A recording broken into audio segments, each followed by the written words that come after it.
ರಾದ ಪೂಜ್ಯರ ಪಾದಕ್ಕೆ ಹಣಿಮಣಿದು ಮಾತೆಯರು ಹಾಗೂ ಮಾನ್ ವಿದ್ವಾಂಸ ಡಾಕ್ಟರು ಸರ್ ನಮಗೂ ಗೊತ್ತಿಲ್ಲ ಉದ್ಯಮಿಗಳು ಅವರೆಲ್ಲರಿಗೂ ತಾಯಿಯನ್ನು ಹಿಡ್ಕೊಂಡು ಎಲ್ಲರಿಗೂ ನನ್ನ ಶರಣಾರ್ಥಿಗಳನ್ನ ಹೇಳ್ತಾ ಈ ಕಾರ್ಯಕ್ರಮ ನಾನು ನೋಡಿದ್ನಿ ಹೆಚ್ಚು ಕಮ್ಮು ನಾನು ಎಲ್ಲಿ ಸಾಲಿ ಹುಡುಗರು ಕಾರ್ಯಕ್ರಮಕ್ಕೆ ಹೋಗೀನಿ ಆದರೆ ಇಂಥ ಅದ್ಭುತ ಸ್ಟೇಜ ಇಂಥ ಅದ್ಭುತ ಕಾರ್ಯಕ್ರಮ ಭಾಳ ಈ ಸಂಸ್ಥೆಯ ಗುರುಗಳಿಗೂ ಗುರುಮಾತೆಯರಿಗೂ ಮೊದಲು ನಾನು ಧನ್ಯವಾದಗಳನ್ನು ಹೇಳ್ತೀನಿ. ಯಾಕಂದ್ರೆ ಅದ್ಭುತ ಸ್ಟೇಜ್ ನೋಡಿದ್ರೆ ಮೈಸೂರು ಬೆಂಗಳೂರು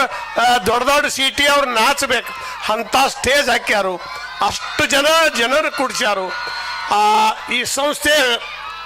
ಅಧ್ಯಕ್ಷರು ಉಪಾಧ್ಯಕ್ಷರು ಗುರುಗಳು ಗುರುಮಾತೆಯರು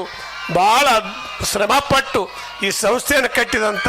ಎಲ್ಲರಿಗೂ ನನ್ನ ಶರಣಾರ್ಥಿಗಳನ್ನ ಹೇಳ್ತಾ ಒಟ್ಟು ಈ ಸಂಸ್ಥೆ ಒಳಗೆ ಕಲಿಯುವಂಥ ಮಕ್ಕಳು ಕೀರ್ತಿವಂತರಾಗಲಿ, ಹಡದ ತಾಯಿ ತಂದೆಗೆ ಹೆಸರು ತರಲಿ ಮತ್ತು ಈ ಸಂಸ್ಥೆಗೂ ಹೆಸರು ತರುವಂಥ ಮಕ್ಕಳು ಈ ಸಂಸ್ಥೆಯೊಳಗೆ ಬೆಳೀಲಿ ಅಂತೇಳಿ ನಾನು ಆ ಭಗವಂತನಲ್ಲಿ ಬೇಡ್ಕೊಂಡು ಒಂದು ಏನಪ್ಪ ಅಂದ್ರೆ ನನ್ನ ಇಲ್ಲಿ ಕರೆಸಿದ್ದು ಯಾಕೆ ಎದ್ರ ಸಂಬಂಧ